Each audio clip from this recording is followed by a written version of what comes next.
สวัสดีจ้าสวัสดีพ่อแม่พี่น้องสุภูสุขคนเด้อค่ะเด้อมากินข้าวกับช่องแม่ดาวกินจุบกินจิบเด้อค่ะมาจ้าตำทั่วปลาดุกย่างจ้ากินกับข้าวเหนียวข้าวสวยก็มีจ้ะข้าวเหนียวก็มีข้าวสวยก็มีมาเด้อจ้ามาแซ่บๆน้ำกันเด้อค่ะเด้อพี่น้องสุขูสุขคนจ้ากินน้ำกันเด้อค่ะ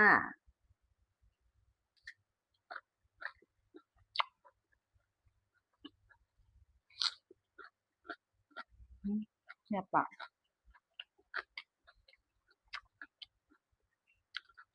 ปลาดุกย่าง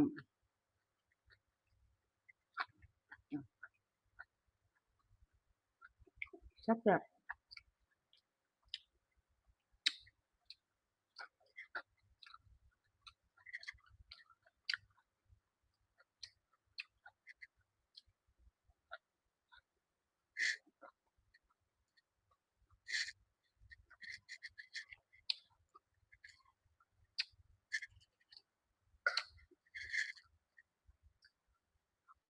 โอ้ก็จะด่วงเปิดดวงนั่นใช่ไหมดวงคุณอะเปิดให้นะหมดโพด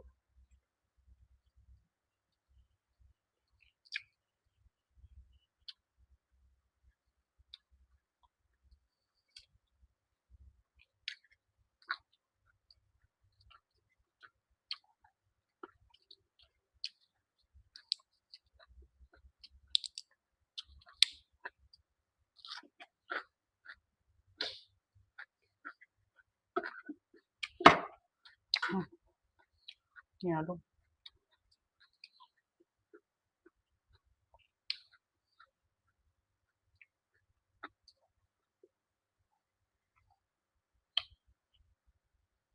อยาก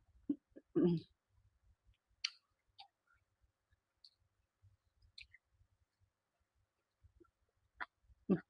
ป่า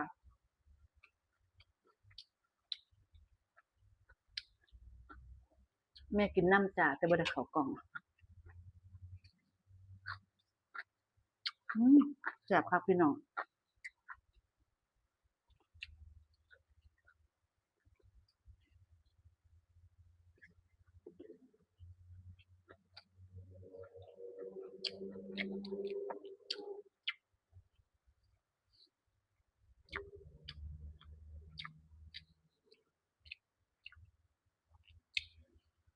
ระวังแต่กลางจ้ะ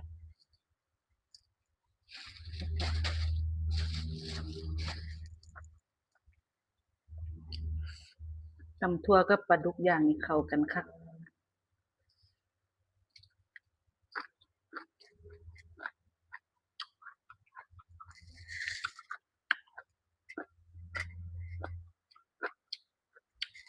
อืม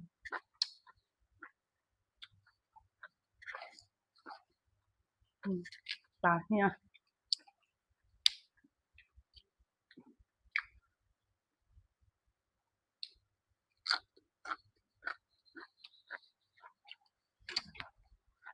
ทอดไหมมันออก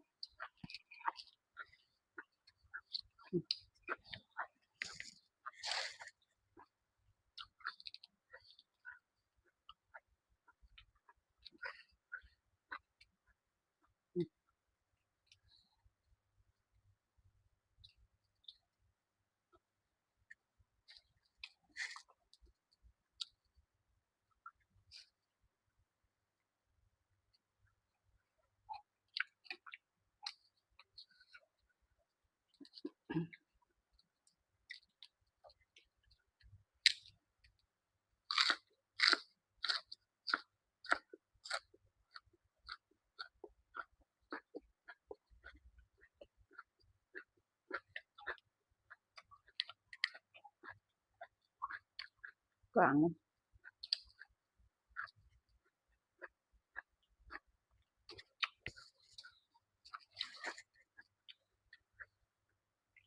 ฝนก็ตกลงมาพอถาบๆนี่จ้ะ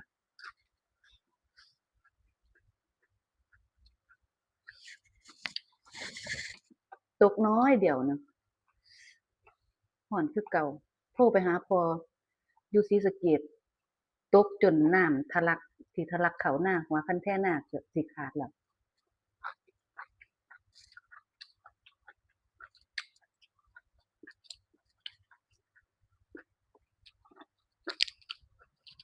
อยู่เสริงสางล่างนี่เซิงสิแล่นจ้ะ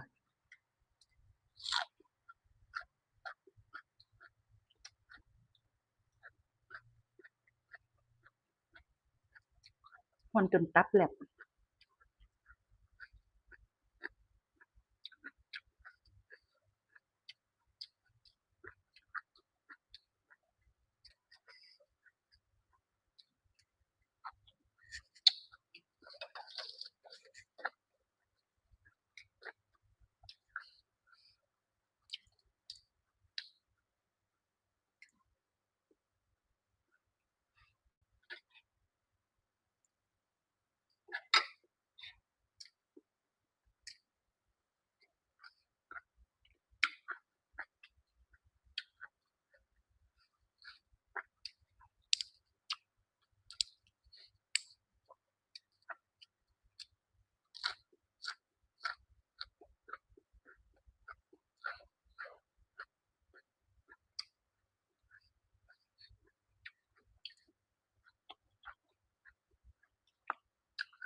ลมมาแล้วลมแห้งๆ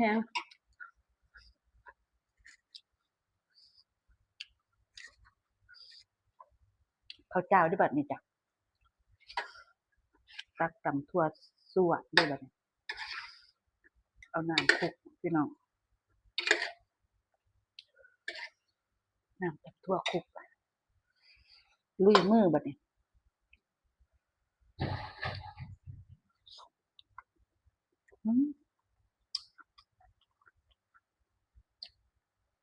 แซ่บ